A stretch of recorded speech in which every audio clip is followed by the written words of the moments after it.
Oui, j'ai reçu une lettre de Madame Leguet à l'intention des conseillers municipaux au bon soin de Monsieur Gilles. Monsieur, je souhaite attirer votre attention ainsi que celle de l'ensemble du conseil municipal sur le problème des mares dans la rue de la Lande. La mare, dénommée près de chez Monsieur Hubinet, déborde depuis plusieurs mois sur la route, entravant régulièrement la circulation. De l'autre côté de la chaussée, le chemin donnant accès aux parcelles agricoles est inondé lui aussi. L'eau stagne donc des deux côtés de la route depuis plusieurs semaines, et le problème est récurrent chaque automne et chaque hiver depuis plusieurs années.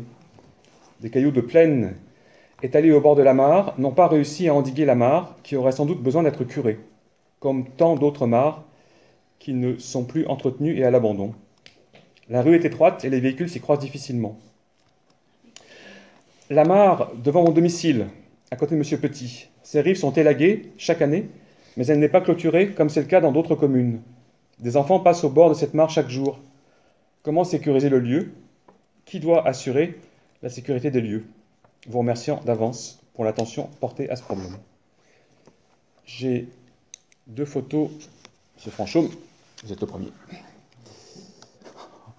Ça, c'est la mare, en fait. Les cailloux qui sont positionnés ici, la mare déborde. Là, c'est un jour, il ne pleuvait pas, en fait. Et ça, c'est de l'autre côté, en fait. Les quatre cailloux là, c'est des cailloux de remblai qui ont été positionnés. Ouais, je ne sais pas. Ils sont replacés ou ils sont replacés? Ils ont été placés récemment. Qui les a bénés là? Hein? Qui c'est qui les a bénés? La mare est ici, les cailloux sont ici, puis le débordement est au milieu. Il faut qu'ils soient replacés. Rue de la Lande.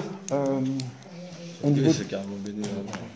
Il y a un petit chemin en face. Ah non, loin, plus loin. C'est au milieu de la rue de la Lande. C'est au milieu, oui, après le virage.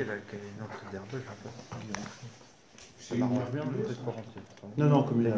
Communal. Ah ouais, ouais, mais je sais pas si je sais.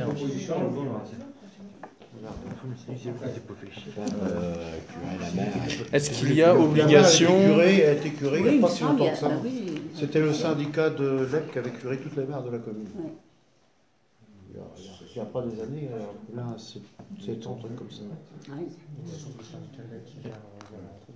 Est-ce que la commune a obligation de protéger les mares? Non, pas du tout.